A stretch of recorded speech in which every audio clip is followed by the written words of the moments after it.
Hi, HRN listeners. We're celebrating our 15th anniversary, and we have a really fun campaign and an ask for you. This 15th anniversary tour is aiming to bring you closer to unique food and music experiences in some of the most exciting cities in America.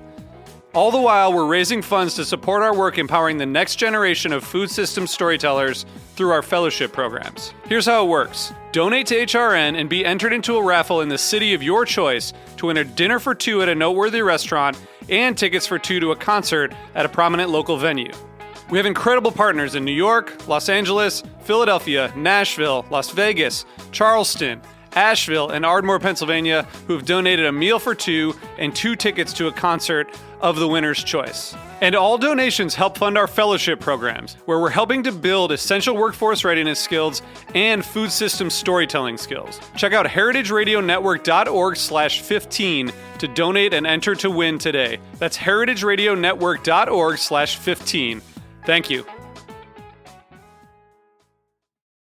You're listening to Heritage Radio Network. HRN is food radio supported by you. Learn more at heritageradionetwork.org.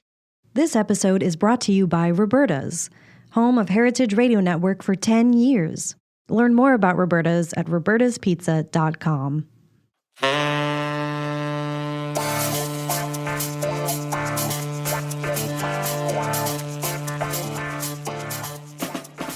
Welcome to Culture and Flavor. On today's episode, we are going to talk with the amazing, the incredible Todd Richards from Chicago, south side of Chicago to be exact. He is the culinary director of Jackmont Hospitality, mastered his culinary skills studying under some of the industry's most renowned chefs. He is so well respected in the restaurant industry and one of my favorite people in the world. He lives in Atlanta, Georgia, and I'm so excited just to have this conversation with him today. Just two native South Side of Chicago residents to talk about our journey in the food and the culinary world and just our memories of the South Side of Chicago, why we migrated to the South, back to the South, and all of his amazing projects that he's doing right now. Todd, welcome to Culture and Flavor. Zella, thank you so much for having me. It's so great to be on your show. I think you were on my show at one point in time, and then I said, Zella, take over my show. And then Zella said, I want my own show. It's like, you know what? You damn right you need your own show. So this is so much fun. I'm so glad to be here and so proud of what you're doing as well. Thank you so much, Todd. I want to just, start the conversation about growing up on the South Side of Chicago and just really painting the picture of what that was like for you. And, I'm going to ad lib and just, add my own 2 cents. What, time period are we talking about when you grew up on the South Side of Chicago? Growing up on the South Side of Chicago, it's really crazy because I don't think people really know how expansive the South Side of Chicago is when you think about that. It goes all the way to the border of Indiana, as well as go as far west, past, Halsted and Ashland and Damon and Western. That South Side of Chicago can easily be just a city by itself in terms of size of the metropolitan area. And then inside the South Side of Chicago, you have so many different neighborhoods of all different types of people that migrated to the South Side. My family was more so around the meatpacking area of Chicago. That's where they landed. My family came out of Ohio over there to that side. And then we migrated even further south, where my grandmother was on like 61st and Justine. And then south of that, I grew up on 101st and Crandon, outside of Jeffrey Manor, over by Trumbull Park. And so it was really great to be on that side because I was a little bit closer to the lake, with Rainbow Beach right around the corner from us and things like that. So I got to, have that inside of the South Side of Chicago feel, but also spend a lot of time on the beach in that area. And of course, most people don't know, if showing our age here, that the Blues Brothers, when it was shot in Chicago, that bridge right there on Calumet Fisheries is right there as well. And that bridge, when they jumped over, was the fish market. And we used to visit that fish market all the time. So it was really a great thing to eat there and eat, fried scallops, frog legs, things like that as a kid. You're bringing back so many memories. Right? Yeah, But I'm we didn't just even like, talk oh, barbecue Calumet yet. Fishery. We Calumet haven't even fisheries, talked man. barbecue because I'm glad that you mentioned the stockyards. My people, and I also want you to touch on that. But my people migrated from New Orleans. They took that train from New Orleans from Mississippi and from well, my mother's side from North Carolina. They went to Indianapolis. And this was during the Great Migration. So we are the grandchildren of the South, right? And, the South Side was a really unique place during from I think the 30s until the 90s, until at least, hundreds of thousands of us left and repatriated back to the South, right? Um, and the stockyards, the stockyards in Chicago and the Bridgeport neighborhood, and some of you all probably have read The Jungle, which Right. is a classic book that really captures what Chicago was like during that time. And the stockyards were viable jobs for African Americans during that time and for Eastern European immigrants who moved. Because, we have a strong Polish history, Eastern European history in Chicago. And, I would love to hear more about, just your roots in the South and why your ancestors moved, or your grandparents really moved to the South, and why to the North, and why, they decided to do that. Well, I have, of course, my family has two sides. So my mom's side of the family came out of Alabama and went through the Ohio's, up through Tennessee, Kentucky, to the Ohio's, and then to Chicago. And then my dad's side of the family came out of New Orleans, that area as well, in Louisiana, that you speak about. And so it was really a great thing to understand the way that we ate, because we ate differently, because my parents grew up differently. But really, what attracted my mom's side of the family, how my great granddad got there, was he was a butcher. And here it is, I'm a chef. I'm thinking I'm the only butcher in our family, and I'm strutting like a peacock. And next thing you know, my aunt told me that, well, your great granddad was a butcher, and he left Ohio to go to work in the Chicago stockyards. So Wow. so you think about these things that you inherently have a comfort level in doing, but you don't know why, and to find that bit of history out, it's just so amazing to me to know that that I have a lineage of butchering and things like that. Now, my dad's side of the family, coming from Louisiana, also took that train, up there, and they went direct. So they had a direct route from Chicago to Louisiana, where my mom's family stopped in many different ways. So even understanding, using like Ancestry to research that, a lot of my DNA comes from all those regions, in a sense of, you see so much Midwest, so much Tennessee and Kentucky in my DNA, and a little bit of Louisiana, but you see that so prevalent in mine. But it tells me a great story of food and things like that, because it's so interesting the way that my family cooks, compared to, my dad cooks rice one way, the only way, and my mom will cook rice in many different ways, because there's a lot of different ways to prepare rice along the way.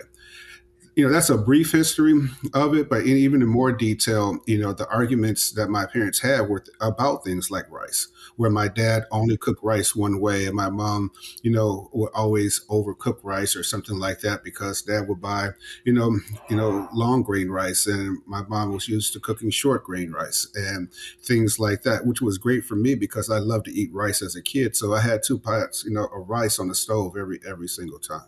It's so, we've had these discussions, we've gone down a rabbit hole just talking about our roots, and just, finding out like, oh, this is why I'm in food. This is why I've come back to reclaim, my people's legacy. Right.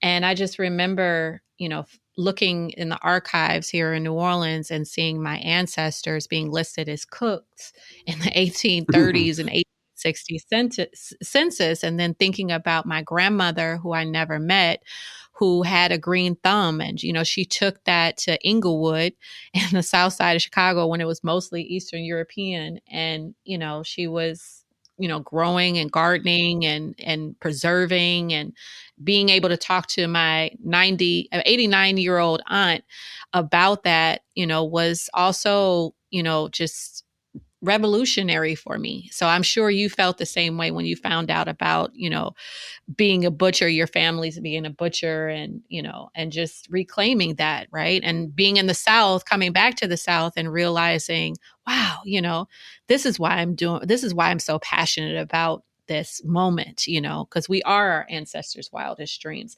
And recently I was in Chicago and I drove past Lim's, Oh the my goodness, right? famous, most famous, one of the most famous barbecue spots in Chicago. And I would love for you to explain to our listeners about the history of rib tips, because we talked about the stockyards and, just tell us more about Lim's, about rib tips, the blues, because I even wrote an essay for your book that's coming out Right. about the Blues Brothers. It's all connected. So please talk about that. Well, the great thing about barbecue is that it is a place where people can gather at all, times of night, and it's without judgment, except for by what you order. And I think Chicagoans, especially Black Chicagoans, when they order, you can get a half chicken, you can get wings, you can get ribs, but if you don't get rib tips, then we know that you're really not from Chicago. That's the first litmus test. The other test might be which sauce you order. Are you getting mild? Or are you getting hot? I always did half and half, but I'm partial because Dad made hot barbecue sauce. But the thing about Chicago barbecue, what makes it first of all unique, is the pit itself, the aquarium pit, because it's made out of glass, as well as metal. And most people, when you say aquarium pit, what do you mean? It says it's actually like looking into an aquarium, seeing somebody, smoke meats, and it's charcoal based and not necessarily wood base. The smoke comes from them actually, dousing the coals with either mop waters, which is seasoned water, or spraying water directly on the coals if there's flame. All the smoke and rich flavor comes from that. And it kind of makes sense, though, when you think about Chicago and the demographics of, of the trees and things that are around there, that the woods that are in that area burn really fast and really quick. So, you could not smoke meats for a very, very long time because the wood would burn so quickly. So, but charcoal naturally burns slower. And that's one reason why, that's really unique to Chicago. But also, what makes it unique is actually using rib tips, because most people do not separate the tip from the actual spare rib. And you go on the north side of Chicago where you will see, items like spare ribs or even baby back ribs. That's very unique to the north side of Chicago, where rib tips are a classic, Black Chicago food. And it is, to describe it, it is probably about 80% meat and about 20% gristle. But the gristle, what it does is that it keeps the food, keeps it moist, and also helps as a tenderizer for the rib tips. And it allows it to actually cook faster, so you're not cooking it for as long time as we would compare to in the South, where they say low and slow. I would say that Chicago barbecue is more of a medium heat, so the cooking process is a little bit faster, but it's more intense because the aquarium pits actually don't allow for evaporation like a wood or metal pit would do so. So it's a little bit technical, I'm saying here, but that's the other part too. And then you think about, all of us coming up in the stockyards, the rib tip was actually just a piece that no one really desired to have because of the amount of gristle and things like that. Now, my dad would tell you that there's two different types of rib tips. The one is from the bottom of the spare rib, and then from the back of the spare rib as well. When you get to that smaller end of that rib, they used to cut that back off. It looks like a piece of flank steak, but it actually is flank rib. So that was something that they did probably up to about 1960, 1970. After that, they used to leave that on. And we see it in the stores now. You'll see that back flap meat on the back of the spare rib. But that really used to be part of rib tips as well. And then sauce. Now, sauce might be Depending on which neighborhood you came up in, that might be a little bit different. Whether it was like open pit was a great sauce that people use a lot, but Lim's sauce was really had a good amount of vinegar in it, which I think was really the best way to serve with pork dishes. Open pit, you can put that on chicken, whatever, but Lim sauce, that mild sauce, when you got it right Mm, and you dipped it mm. in there and they brush it and then it caramelizes on top of those rib tips. And it's definitely a 20 napkin job. Mhm. Another thing is you judge people by is like if you see somebody pick a rib tip up with a fork, they're not from Chicago. Mm. That's sacrilegious. It's like you just don't do that. And then white bread has to be white bread, nothing fancy, no wheat bread, no rye, none of that. Has to be white bread and it has to stick to the sauce. Yeah. Coleslaw, I already know what coleslaw was for. I think that little uh, paper cup of coleslaw they used to give there. About two, is that part of Sunday communion? I mean, what is that? Listen. That's for the vegans, okay? The old All right. school vegans. To not make you feel bad. Yeah. But I mean, it's so many memories, and not just talking about Limbs, but Leon's barbecue. I Now mean, Leon's was different though. I think in it my was. in my aspect that they had the accordion pit, but they were different though too. I think they was a little bit sweeter in my opinion than Lim's. And then Lim's sausage, that hot links Mm. that Lim's had was, Child, I listen. mean, it was Mm. snap when you break it in half. It was so it's a perfect sausage compared to anyone else. You bringing back so many memories. And like I said, I drove past and I was just like, oh my God. So the last time I I, was there, I should have I stopped. I stopped should have in. stopped. Yeah. Yeah, Well, I yeah. did stop, and then on the back of the car, on the trunk, we're sitting there. You open the bag, you tear the bag open, put it on the back of your trunk, you just open it, you just start eating right there. So Those were good times in Chicago. And when I think about Maxwell Street, right? There's a scene in the Blues Brothers that depicts classic Chicago before it became completely different from how it is now. But I can remember in the 80s, I was a little girl, and my dad would go to this tailor shop, and he would get his suits tailored.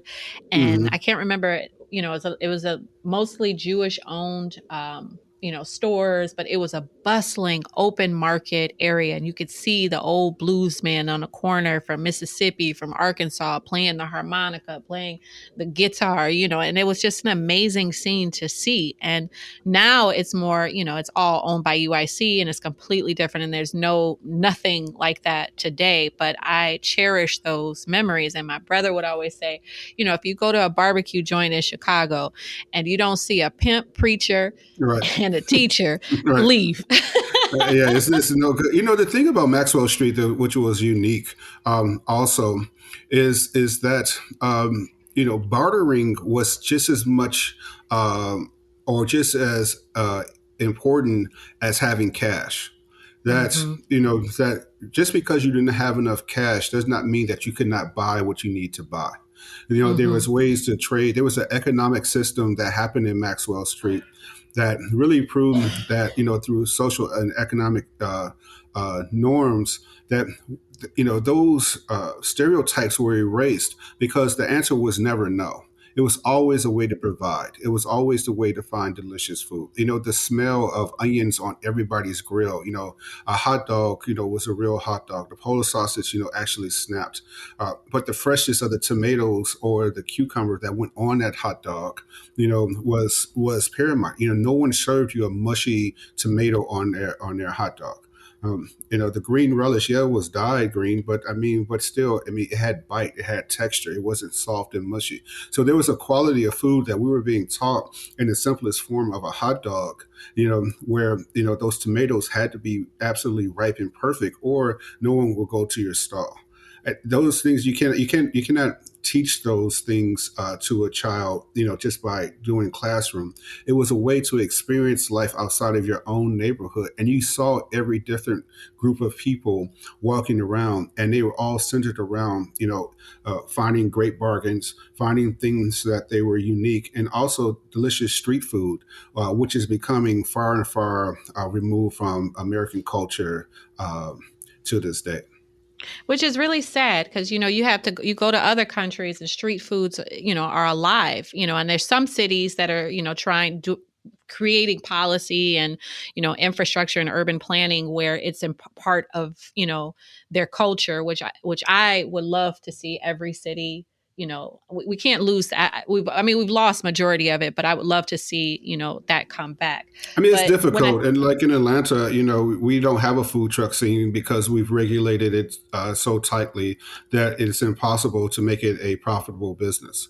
And when you legislate capitalism out of society, then you know that there is something inherently wrong with the policy. Yeah, yeah. And when I think about, some of the old soul food classic restaurants in Chicago, and I think about Army and Lou's, I think Queen of the about Sea. Isola's, Queen of the Hmm. Sea, Gladys's. Yes. Gladys's, I remember being little girl and, my parents would go there and have meetings and, Mayor Harold Washington would be there, Muhammad Ali when he was Cassius Clay, all Right. the greats were at Gladys's. And it was one journalist who wrote about the article and gave a food review. This was back, I think, in the late 80s or early 90s, and it shut down. And so that the generations that could have, taken the torch up, it's gone. So you don't know what happened to those pictures on the wall or the recipes, and those recipes probably went to the grave, and you don't know what happened to those famous photos that were, part of our culture. Why did you decide to move to Atlanta and revitalize this culture and tell your own story about growing up in Chicago and connecting it to the South? So tell me why you left and went to Atlanta. Well, it's really understanding, first the part about the soul food restaurants in Chicago and the parallels to the South. Those were epicenters of meeting place, for civil rights movements, for communication, for voting, and also a way to unite the neighborhood as well. And those locations unfortunately became part of gentrification. And you really have to understand, people have to understand what gentrification really starts with. And it starts with taxes. Taxes on businesses, taxes on land, and things like that is the first sign of gentrification happening. And when the taxes outweigh the mortgage or the rent of locations, then you're definitely going to put someone in economic failure really, really quickly. The important thing for me is that when I got to Atlanta, and I came from Freaknik, and I'm proud of it. I'm a Freaknik baby. I Let's came go, down here. Freaknik. I came down here for a party. I snuck came down. back I in- wasn't supposed to be there. right? Saw all these beautiful people. I was that too looked young. like me, right? Well, Mhm. that look like I told me my and mama I was going. I told my mother I was going on a college. I was in high school. I was going Right. on a college trips. Right. Well, you did. It was a college trip, all right. But there was a lot of education that went on through Freaknik too. That's a whole nother conversation. But when I got here, and I started in the culinary field, and what was really obvious to me that my first job when I went into the hotel, it was the Occidental Grand Hotel. Now it's the Four Seasons Hotel. That the chef de cuisine there asked me, what was I going to cook? Was I going to cook fried chicken? Mac and cheese? Why was I here compared to this fine French food or fine Italian food that this hotel was being built on? And so it taught me shame right away, that I should be ashamed of our food because it does not match up to, the French and all these other cuisines. But then as I got more experience, I started to see that the same techniques that my dad was doing, my mom was doing, or my family was doing, was the same techniques that this lauded French cuisine and Italian cuisine was doing. And then when I got to, my first AAA 5 Diamond Awards and was on the stage, and I was the only one that looked like me on the stage, I knew that I had to change something, because I knew that there was cooks out there that looked like me that were colossally better than me because I was still learning myself. And it would have been improper for me to take the entire spotlight and not A, spotlight the people that came before me, and B, build a legacy of people to come after me in order to do so. So, the behind the scene works, that I've done, with James Beard Awards and things like that, people will say to me, well, you've been nominated, but you never won. And I tell them, say, you just don't know how many times I've won. You just don't know how many times that people that I know that came out of my kitchen or people that I have influence on that actually went on to win, that who call me, at 3 or 4 in the morning or send me messages on Facebook that have won, asking me about recipes and food costs and things like that. I've won so many times, it's really the way that I believe that I am fortunate enough to understand numbers and food and can shape the community of African American chefs so that they can continue this long tree of cooks and chefs and restaurateurs and revitalize our foodways in our own neighborhood. I think also that's one of the reasons why I loved your book Soul so much. A lot of people, there's so many misconceptions about people born and raised on the South Side of Chicago and not understanding the South Side of Chicago because of popular media, focusing on the violence, right? And the negative stereotypes that come out of Chicago. But I want our listeners to understand, as a Chicagoan and, as we grew up, our memories, as much as it is soul food, it's also Puerto Rican cuisine, eating jibaritos, arroz con gandules. I remember when my grandmother died, my comadre, my mother's friend, made all Puerto Rican food for the repast, Hmm. Mexican cuisine. We grew up eating tacos. We grew up eating German food. We grew up eating Absolutely. all of these different kinds of food, and now when you go to Chicago, it's like this explosion of Jamaican jerk cuisine. And that comes from the culture of like 63rd Street Beach with all of those, food vendors outside, of course, illegally, but, we try to find a way to, push our culture forward, right? And then for you going down and moving to Atlanta and, training in the French cuisine, but you come from a diverse palate and a diverse city.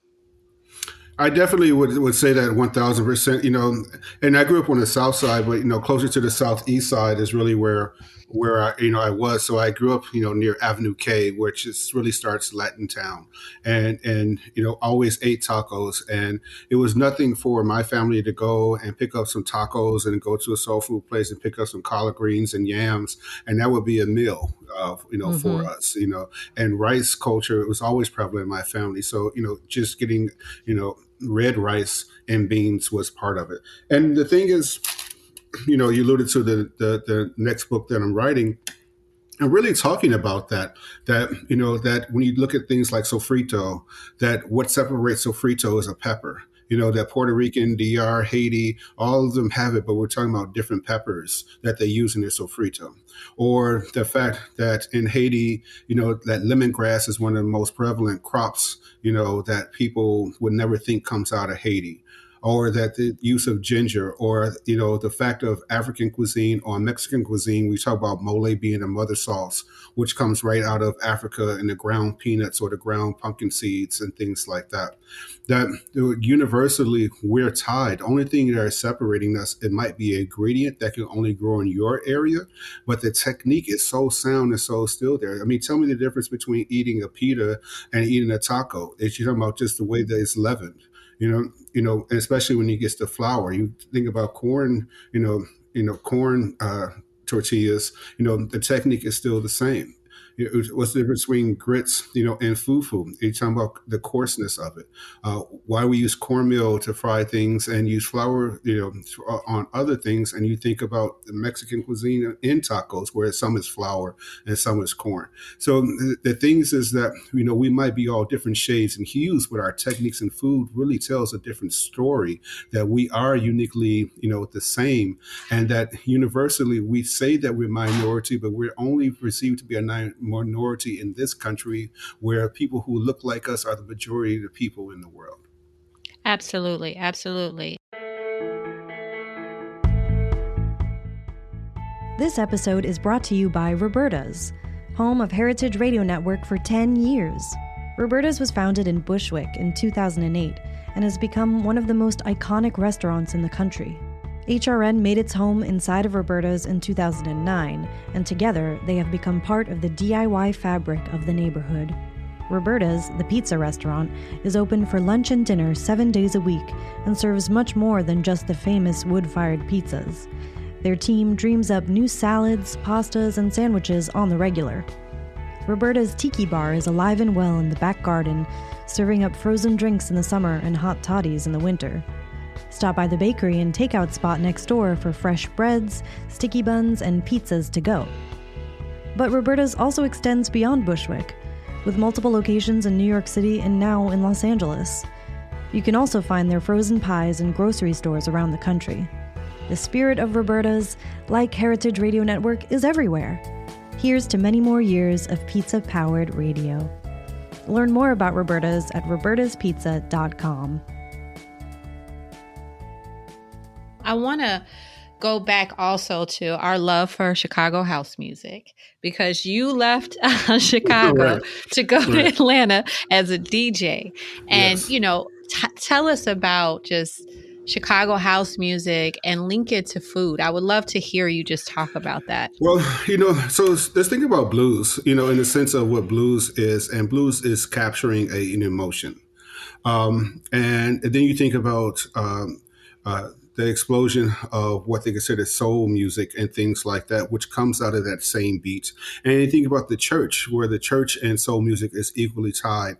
And it's the feeling that, that enlives you. And it's all based on the drum and on that bottom. And you think about our food has a lot of bottom, has a lot of depth and character, like our root vegetables, the way we do it, the way we stew things for a long period of time, where it has so much concentrated flavor.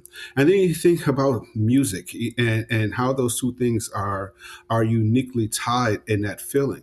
But house music is a little bit different in the sense that it builds up for a long period of time, and then next thing you know, you overcome with this feeling of almost like ecstasy, because it requires you to move your body in ways that you never thought about doing before. If you say, religious terms of like it's a spirit inside of you, it is, because it starts with the bass, it starts with the driving force, that's inside of you. And then also the sampling. Now we're talking about, hip hop, you're talking about sampling.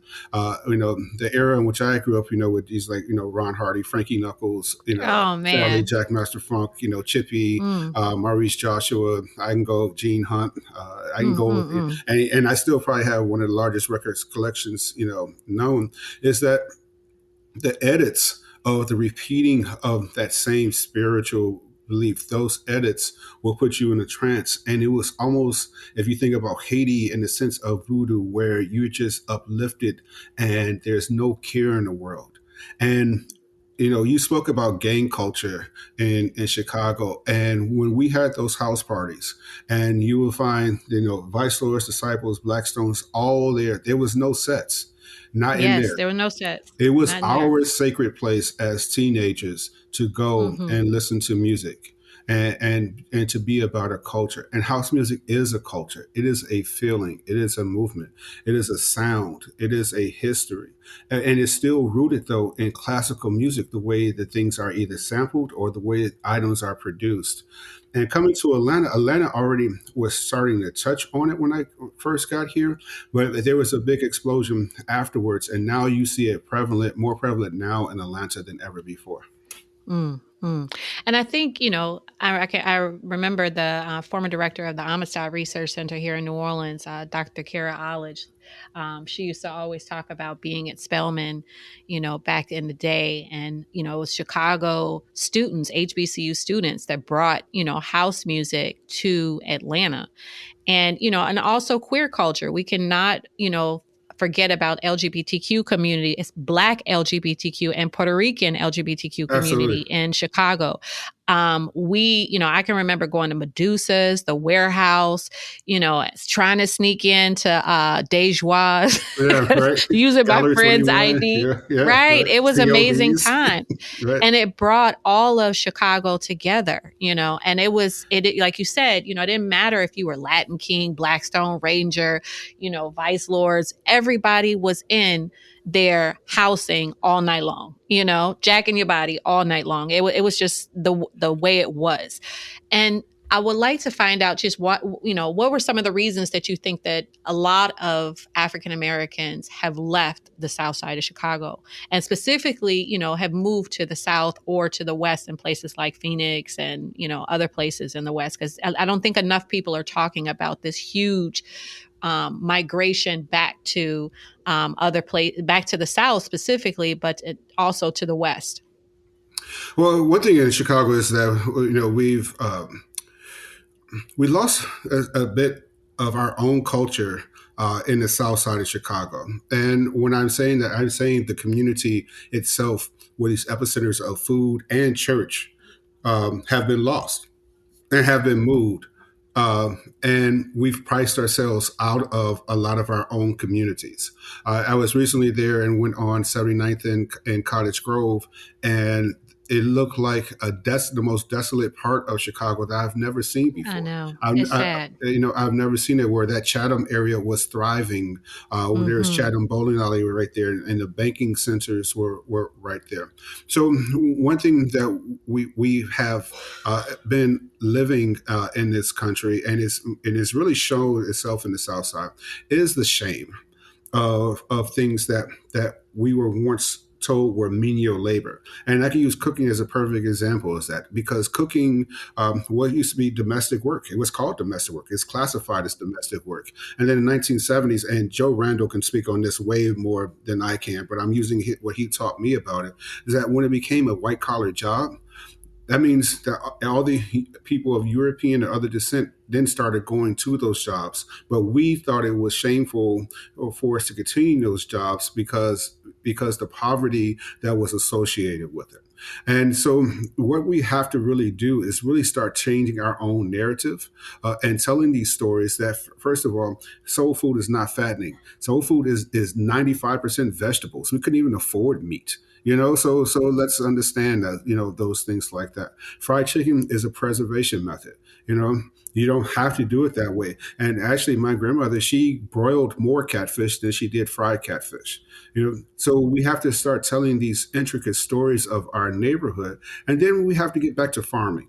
We have to get back to farming in our own neighborhoods, in our own communities, and have our own farmers markets and things like that, because we have to provide these kids with fresh food. If they don't know what a fresh tomato tastes like, or a fresh peach, or go into the store and all they see is cut up watermelon, they don't even know what a watermelon looks like, so they can't even pick a watermelon.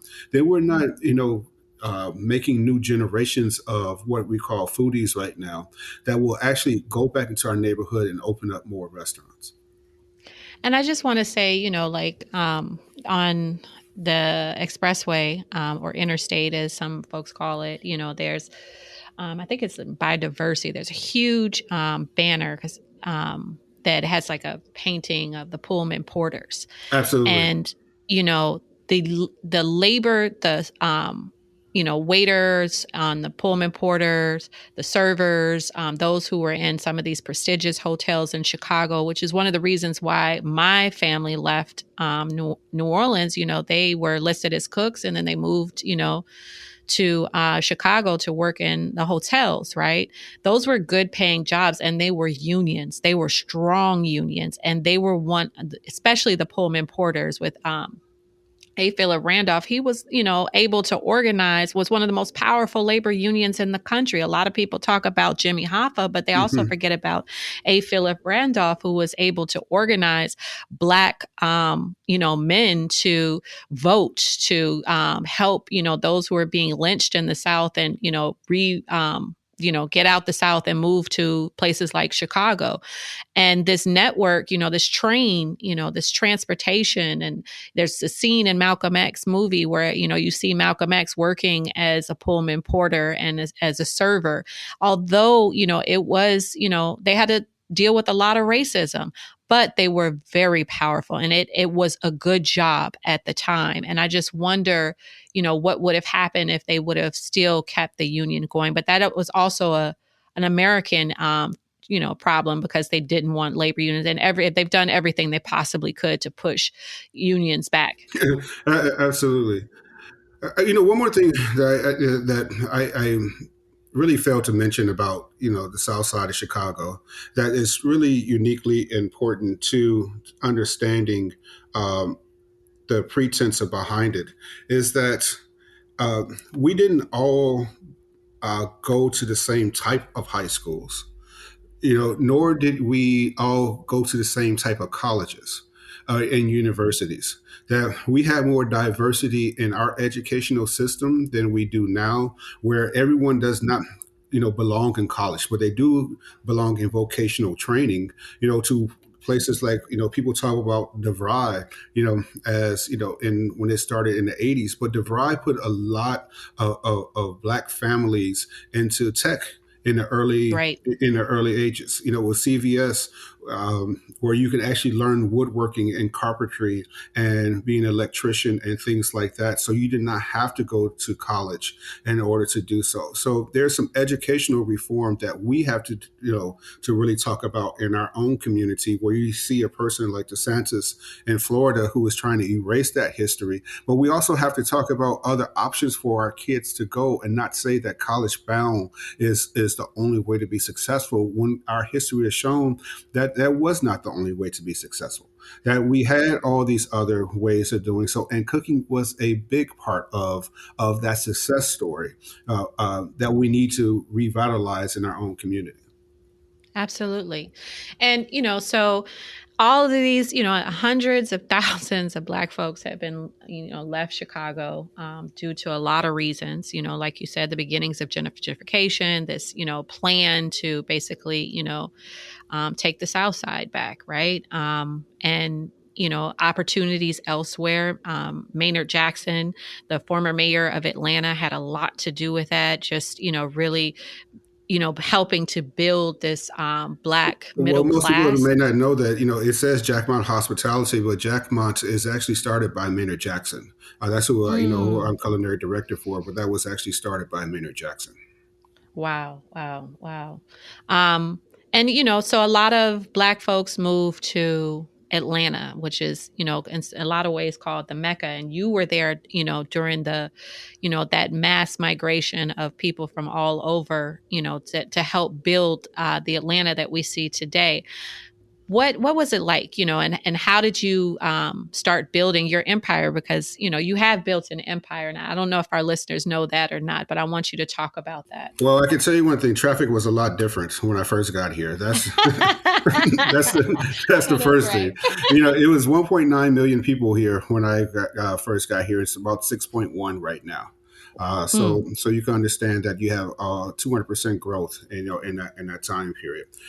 But what it was that people do not understand the culinary history of Atlanta. That at one point in time there was 4 master chefs and 1 master pastry chef here in Atlanta, and that is the only city in the world to ever have 4.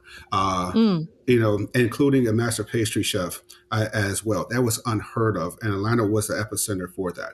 And one reason why the Olympics got here is because of the legacy of the food culture in here, because of the master chefs that were here. As well, but also, what was great about coming to Atlanta was that there was opportunity, and there was undying support from our elders who wanted us to have a pathway to success, and who always, still to this day, are looking to mentor our community in developing better ways to operate and navigate. I would say that the city is oversaturated with entrepreneurs, in my opinion, right now, because, oh, well, let me rephrase that. The wrong type of entrepreneurs, meaning that everyone Gotcha. here is an entrepreneur. Everyone here has an LLC, but all these LLCs are not hiring more people. They're like single, LLCs, hiring one or two employees. We need to have a more robust center for more jobs and more job creations by the LLCs and jobs that me or the entrepreneurs that we're making. But really, what's also great about Atlanta is that in its expansion, that through the works of Maynard Jackson in the beginning and others who have done so, that these opportunity zones are still there for minorities of all ilk to go into the community and open up different business enterprises, and they incentivize you to also hire more employees. I mean, I'm working on a grant right now for Soul Food and Culture, in order to move locations into a bigger location so we can actually hire more employees. I mean, that is a great, business model, business plan to have, because if we don't do these things and continue hiring and being a part of the community, then others are going to come in and do it for us. And so, Right. we know things about racism. We know things about historical downtrodden, uh, just vulgar and deplorable things that happen to us as a community. But we also know that our community has always risen above that. And we did that by working together and first becoming a better, close knit community. And that's one thing that I believe Atlanta is now discovering, is that we still need to tighten our community a little bit more, because there are so many influences and outside sources coming into all the urban areas, and they're not pushing people away in the sense that it's so blatant. But again, if you have a person who is 65 or 70 who is not working anymore, and they are on a fixed income, and all of a sudden their property taxes go up, tenfold, which is happening every single day, then how do you expect them to stay in their home? So either they Right. take out a reverse mortgage, or they end up losing their home, or they're selling their home, or they can't pass that home down to the next generation. Then that's where, the subtle effects of gentrification starts. And then you have someone come in with a whole bunch of money, and then they can buy the entire community. So it is Yeah. systematic in the sense of racism, but you have to really get into the fine details to know that, there's ways to overcome that by making sure that we have long lasting legacies of people who can afford the home even after our elders pass away. Very true. And, I'm also excited to see in Atlanta just how, there's more urban farmers, it's exciting to see so many people growing. And I think I saw an Amazon show that came out. I think it's called Homegrown. I can't remember the name of it, forgive me. But I love to see the lushness and, and how people like, uh, the famous pitmaster out in Atlanta, Brian Furman, and just Yeah. everybody just working together. It's an exciting food industry that's happening in Atlanta, and I'd love for you to talk more about the Jackmont, your restaurant group. And I think you said you opened 36 restaurants this Yes, year. yeah. So so like, a little bit of history about Jackmont. So Maynard Jackson, of course, was the mayor of Atlanta, and he understood that in order to have more enterprising, we have to go into more places. And with the airports are have really big tenants like Delta, American Airlines, and you have food providers for these concourses, like the HMS Host and places like that. But there was no way that a person, like in a single restaurant or a few restaurants, can get into the airport, could afford to even build into the airport. So he helped develop a national program called Disadvantaged Business Enterprise, or DBE. And now these major companies are required to have a certain percentage of their work be DBE, or a disadvantaged business enterprise. And and through the works of the CEO now, who is Daniel Halpern, who has done tirelessly work to make sure that we can expand this company. Now we are expanding into further markets of Philadelphia, DC, Baltimore. We're going to look at places like JFK and things like that. And we have to open restaurants in every single of those locations. And to give you a little bit briefly on the history of how this works is that you usually get a package of restaurants that you're responsible for, and so we have a good amount of package of restaurants that we have to do. So in our sense, we have about 26 restaurants to open in 38 to 40 months. So that is a tall task. So anyone who's listening and you're in that area and you're in the culinary or you're in the front of the house, you need to job. Make sure you get in touch with me through Zella because we are definitely hiring for those locations. Absolutely. And I know, I'm definitely going to, if you can send me that link just so I can help, and let the community know. And I definitely want to let, some of our students who are graduating know. And, we'll talk on off air about possibly doing some type of partnership or something. We've been talking about that for years, but I want to Yes, follow up I with think the that. opportunity is there right now more now than ever before. Absolutely. Okay. Bet. Bet. Like we say in Chicago, bet. Right. So, what's coming for Todd Richards? I mean, I know, I'd love for you to talk about part 2, Soul Part 2. Well, I have a new book. I think the publishing date, release date is going to be fall of 2023, which is really a great time to release a book. Hopefully, I won't be as crazy busy as. Well, that's not true. I'm always busy. You're always busy. Wait a minute. Right. But it's really. I really want to start in West Africa and really tell the story of the food and how it got here and how did it expand across the country, and also show that black and brown skins are not a monolith, that we have a strong diversity in the ways that we cook, and that the migrations, we took something to the migrations, to the places that we went to, and now we're bringing things back from those places and incorporating into our everyday cuisine, such as items like, mashed potatoes. Mashed potatoes is a Midwest thing, and now you see them more in Atlanta than you used to see in soul food places than ever before. So, I really want to do that. I'm also picked up another crazy art painting, so I am starting to do a lot of painting as well. I finished my second and third piece right now. The first piece is not leaving the house. It's already on the wall. It's been confiscated. I was trying to make a little. See, you're gonna have to send me a picture of it. I want to see this artwork, Picasso. But there's heroes that I always look to, like Gordon Parks, for inspiration. Who was a super creative person that always still instilled himself in community, though, and understanding that all these things are expression, but expression without community is just simple lines on a paper. And I wanted to make sure that anything I do is uplifting our community. And you don't have to uplift your community by shunning others. And that narrative of destruction, of that destructive way, is no more needed in our country. That my community, I'm proud of my community, and I'm proud of your community because I'm proud of my community. And that the food that we eat, we sit and share at a table, gives us a platform to discuss ways to solve intricate problems that we both are having. It's just that you have more opportunity to fix yours faster than I can fix mine, and I need to be a part of the solution to solve that. I love that. I love that. Thank you for sharing that. And I hope our listeners meditate on Todd's words. It's such a pleasure to have you on this podcast. And I'm so happy and thankful and grateful for our friendship, and that, you suggested for me to launch my podcast.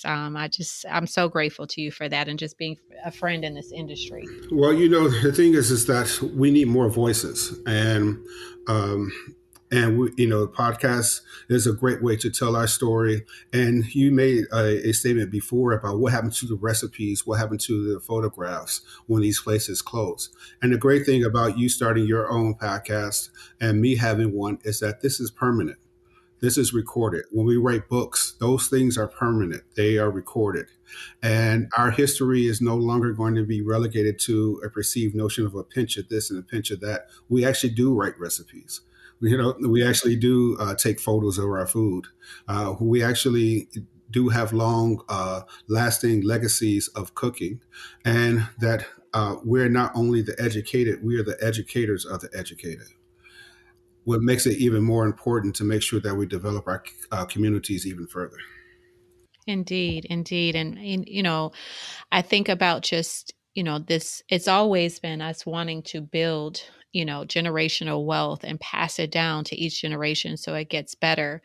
And, what you're doing is, incredible. And I want more people to know about the work that you're doing, because I know that, you're needed in this industry, especially, your knowledge of, different cuisines, your, the diversity that you came from in Chicago, how you incorporate music, your history, your family history. I mean, it's pretty exciting, and I want to encourage people to follow you. How can I they appreciate follow it. you on Instagram? Well, always follow me on all social media, Chef Todd Richards. I would say that if you want to get in touch with me, you can always do so through one of those DMs. I will, usually pretty accessible to get there. If I don't get right back to you, it doesn't mean that I haven't heard you. I'm just trying to create the right space to get back to you. And all the listeners are going to tell you that Zella is going to be a force in the podcast world. It's so good for me to be able to pass the torch on to someone else. Hopefully I will get back to my show soon, but I'm not too frightful that no one's going to be listening, because you're going to be on the airways. See, I need you to make me a little intro, a Chicago Of house course. intro. Of course, anytime. All right. I want to see all the vinyls and the Romare Beardy paintings. That's right. All right. Well, we will be back, and thank you all for joining Culture and Flavor.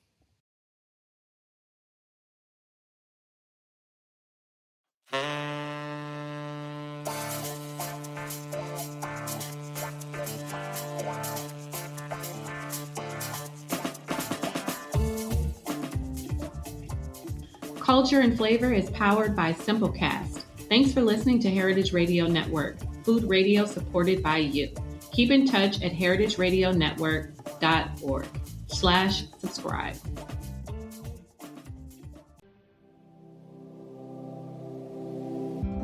Hey there, I'm Lee Ullman here with some big news from the National Young Farmers Coalition. We're partnering with Heritage Radio Network on a special season of The Farm Report. It's all about what's happening with the Farm Bill and how it impacts farmers and eaters. I am growing diversified vegetables on land that's been in our family for 150 years. And so with the pandemic, gentrification, property values going up, we had to sell the land and we lost it. Join us as we uncover the untold stories behind this massive piece of legislation that shapes how we grow our food, what we eat, and so much more. The problems we have had, those are things that come from earlier Farm Bill and USDA policy, right? Like Earl Butts, get big or get out. It's my responsibility to know not only what I'm eating, but then like how that all came to be, and realize like, wow, like this piece of legislation, all this money, like it's technically something that I support as a taxpayer. While Congress debates the next Farm Bill, this is not just an invitation to listen. It's a call to action. Be part of the conversation. Subscribe to The Farm Report on Heritage Radio Network, wherever you listen to podcasts.